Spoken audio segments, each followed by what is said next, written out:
Today's today's a good day to talk about Ipanema Beach in Rio de Janeiro, and I think if you know the song "The Girl from Ipanema," then you at least you've heard about the song, and then you've seen some videos about the city. It is beautiful. All right. So, and this is one of those things where people want to show you their city, and they say, "Oh, you should go to." Ipanema. Oh, you've got the Rio Beach as well, which is just further down or further up, depending on how you look at it. But what is amazing is that the best time, anyway, during the week, if you don't like the crowd, you go during the week. If you like the crowd, okay, bikinis, Brazil, okay. Anyway, if you like the crowd and you like how vibrant a city can be, then you need to go not only to the beach. You've got on Sundays especially, it's quite a good time to go because you have the art, some of the beautiful things here. Not all the art are made in what's it called in the local area. Sometimes, art imported from made in China. They are prints. Not everything is original, but then not everyone could also afford to have the what's it called, the original, because then it means you're broke. Anyway, so most of the things you would see here is trinkets, t-shirts, especially for tourists. You buy one of those "I love Brazil" and you're happy that you purchased it in Ipanema, and then you look at the back and it says "made in China." Well, anyway, it's the thought that counts. Anyway, so you see a lot of people just walking around. It's a beautiful day and it's just a great thing. Now, it is said that Sunday, of course, is a great time to visit the area, and there are a lot of things to talk about Ipanema, apart from the fact that the song, made it very popular, especially in the 60s, and more people started to come. They started to fix it up, and most people would be concentrated on the beachfront because that's where all the fun is. If you like watch people, if you want to go surfing, a lot of the sunset and the beach is absolutely massive, like 3 kilometers, and it's just like all the way down. They did spend a lot of money making it look good, and even on Sundays, sometimes they close the road. And then you can enjoy the street a bit better. But I think the fact that you have the art market that is closer to the beach is also a good thing, because then people say go to Ipanema, and then you think what you're going to do, you go to the beach. But not everyone loves spending hours on end at the beach. So some people actually enjoy going to do other things, like window shopping, spending money you don't have, all that good stuff. And then buying art, even if you're not buying it, just looking at it, indigenous art like this one, it's pretty. The funny thing is that sometimes you look at the art and you think, who buys this? But sometimes you have hotels. If you have a hotel and you want to really represent the rich culture of Brazil, indigenous people, you're most likely wanting to buy something like that represents that. And then it means when tourists get into the room, they're like, oh, this is nice, this is different, I feel like I'm in Brazil. So anyway, and then you buy the t-shirt, all that good stuff. But let's get some talk about some of the interesting things that happens there. You have the beach. The waves can be quite the water. I think Rio de Janeiro as a whole, the water isn't as hot as I would expect it to be. In some other tropical countries, you get into the water, you think, oh, this is nice, I could spend more time here. Anyway, you have a lot of rooftop places where you can go and have a drink, and then you look at the seafront. Some of the hotels on the side, if you're higher up enough, you get a good view of the whole area. It's nice. So the resident of the area, it's not as big as I was expecting it to be. You get a lot of people. I would take it that more people come in from outside into the city to try to enjoy it as well. So, but the city itself only has about 20 thousand people. I know I said only, but yeah, but then I would take it that more people come. Then you have food vendors, empanadas, and all these torta de siri, whatever that is. It is, street food because people have to eat, and it's a good sign, by the way, when people actually queue up and are looking at your food, the stand, and trying to get a bit, enjoy the food. It's a good thing. It means, yeah, you might, if you eat that, you might, well, it's good food. That's what I'm trying to say. Let's move on. All right. So now, when you think about the area and some of the issues facing the area, and you're thinking, well, why would there be issues? Because this is Brazil.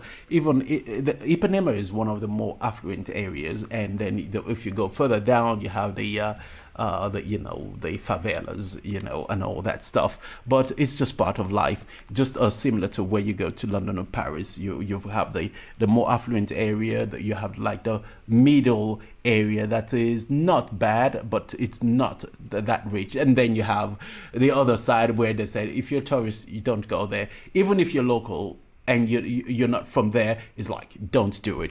And you can see as well, like most big cities, because you're closer to beachfront, you have all these bikes, these rental bikes, and then because the road is also closed on Sundays, that means you can just easily ride from one end of the city to another, which I think it's a good thing. Most cities, well, Brazil is a big country, and because this is also the more affluent part of town, you get more people just around the area, and you get more money being spent. So you also have scooters, as you can see here. You can rent those and just go up and down. So what you see on the beachfront is a lot of activity, people going up and down and just enjoying the area.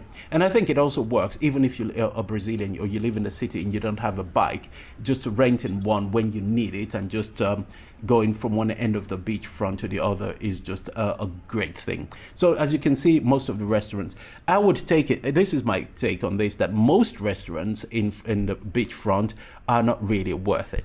Yeah. They're convenient, that's good, but often they can be a bit pricey, and they cater to higher end, but it doesn't mean the food is better. So that's one of the other things. Imagine if all the restaurants in front of the beachfront they've got excellent food and it's just the best there is, then you're thinking it's worth it. So as you cross the road here, you see it's close to traffic. So people are just running, exercising, not just running, exercising, and then you have the hotels, all the high-rise buildings and apartments and restaurants. So some of the restaurants you have a view of the sea. I think it's a good thing when you are able to enjoy all that. So yeah, from that perspective, I think this is a great place to visit. But not everyone would be able to visit on a Sunday. And so you see families, even people setting up their chairs there. You're thinking in the middle of the road, why would you want to do that when you have a perfect pavement where you can set up? Sometimes those people are vendors, they're selling whatever it is. Yeah, that's good. And then on the other side of the sea, of course, you have a lot of other food restaurants, but you pay for the view, and sometimes you get a great meal, sometimes you don't. It's just part of life. All right, now let's talk about some of the big problems facing the area and what the city is doing to improve it. Some of the issues facing Ipanema is basically it's gotten so popular. It's a nice area, and then it means more people are visiting, and with more people visiting, others are seeing others are seeing opportunities to do illicit things. So crime is also a problem that people are having to deal with now in the area, but it's just one of those things that there are unscrupulous people coming to take advantage of tourists or even locals.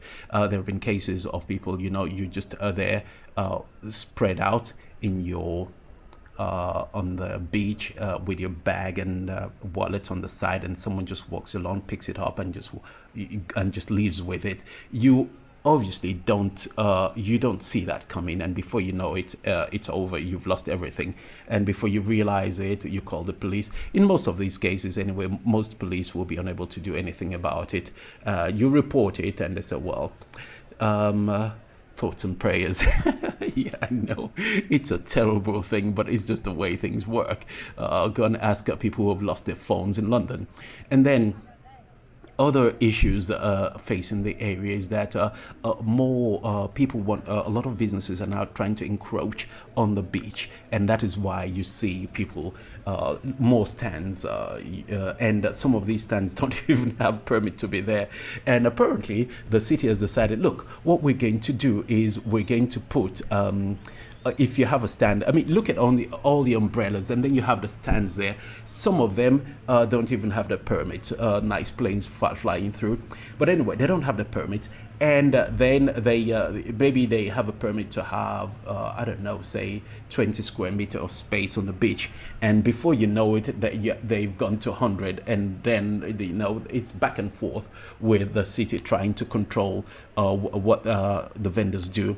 And then there have been cases where the city said, look, the names of your stand, you cannot just put any other fancy name on the kiosk. You need to tone it down a bit. And the locals are saying, hey, this is freedom of speech, we're allowed to use whatever name we want. Okay, but then it's still an ongoing thing. And then loud music. But I think, okay, name, I think I'll let that slide, because naming something, it just it's 50-50.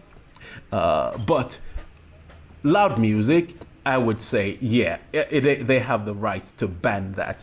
Sometimes it's nice, you enjoy the music and it's loud and you're thinking, oh, it's only like 5-10 minutes, fine. But then if you don't, especially if you don't enjoy the music and it's very loud, and you're going to be there for a few hours and it's just constant thumping of the bass line, it is not great. That's my take. It's just not great.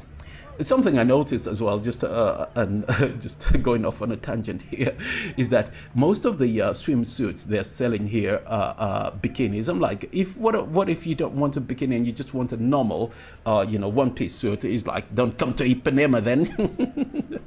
Yeah. Anyway, so that is one problem that the vendors are having, and they are trying to fight back against the city trying to regulate things.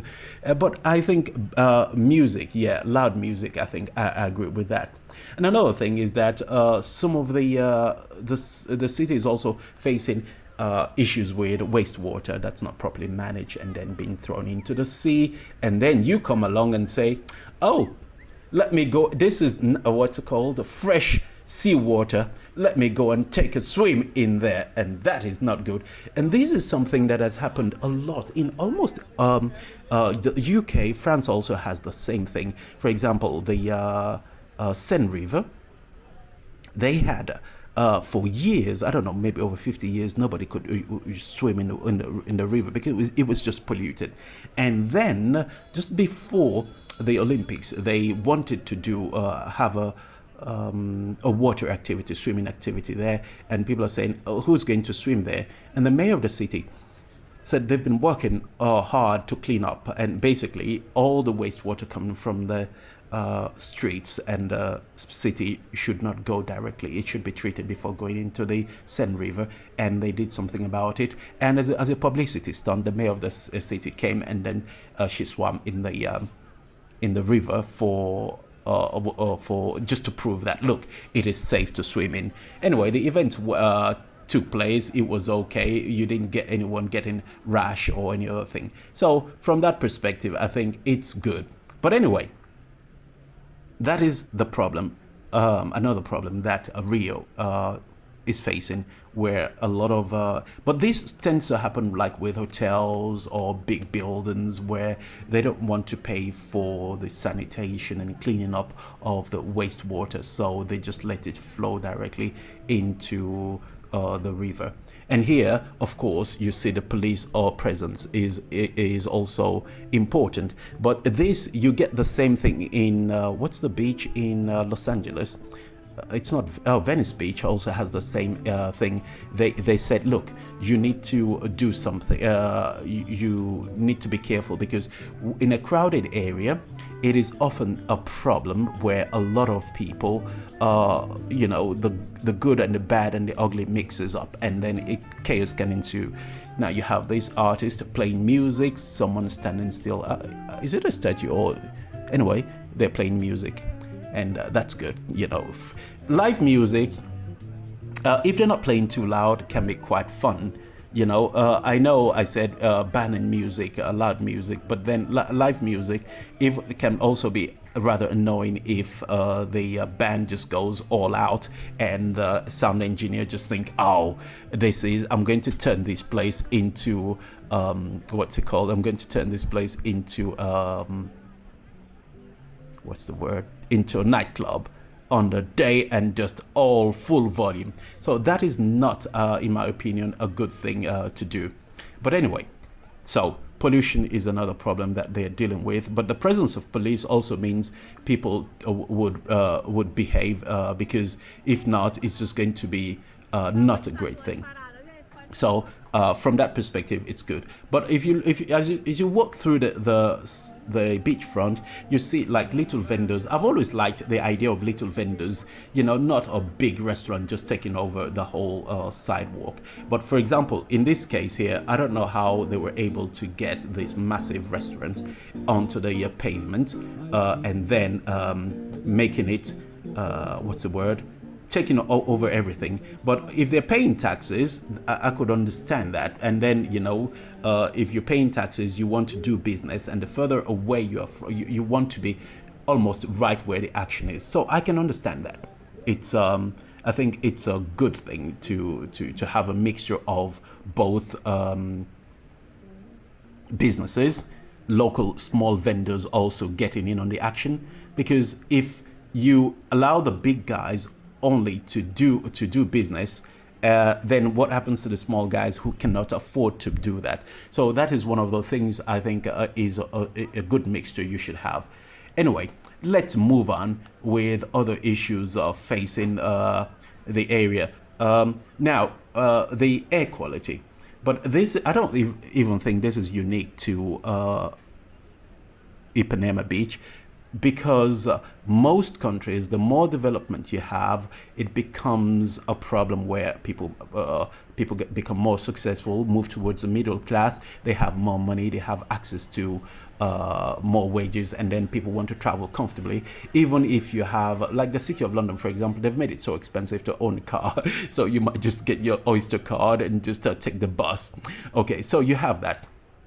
And then you have the other issues facing the area, air pollution. But now when you have a sort of a car-free day on the beachfront, the good thing is that people, families and children, babies, mothers, the grandmas, all these people are here and they're enjoying the seaside, and they're not, you're not constantly being inundated with the sound of cars and the pollution it generates. So it probably doesn't impact much in the grand scheme of things, where you think about, okay, just half a day or a day on a Sunday with no cars, but it's still better than nothing. And when you compare that to, say, other cities doing the same thing, so it might be a token, but it's still going in the right direction when it comes to pollution. But I don't think any society, by the way, has a solution for that. Not unless during COVID, for example, people noticed the change, and wildlife also noticed the change. They were like, "Hey, what happened to all the humans? The humans are hibernating." So it wasn't unusual for some people to say in some areas you just see foxes or I don't know, other wildlife just chilling on the streets because the humans are not there. So yeah. Anyway, that is one other issues that they're facing. And another issue facing the area is that Ipanema, the beachfront area, is a bit more affluent, and people are saying, look, wealth distribution is another thing that the more the richer are getting richer, and the poor, well, they're stagnant or even going backwards, and that is not a good thing. Yeah, this is someone. Oh, this is surf school, so you can come here to learn how to surf. The water from this angle anyway doesn't look too bad. It just seems the waves probably later on in the evening it's just going to be really really heavy waves, and you don't really want to start learning as a beginner. But anyway, so that those are some of the activities there. You've got street food. You can learn how to surf. You can ride your bike. You can, I don't know, get a tan, eat, spend money, or not spend money, or just sit down. And this is another thing, like people watching, especially for the elderly. If you don't get to interact with a lot of people during the day, coming out to a place like this is a great thing. And this is another thing that is very popular in Rio de Janeiro, where people play basketball, not basketball, they play football, and they're pretty good at it. And that is something, men and women, they play football, and well, it's Brazil, so let's move on. I'm not even impressed anymore.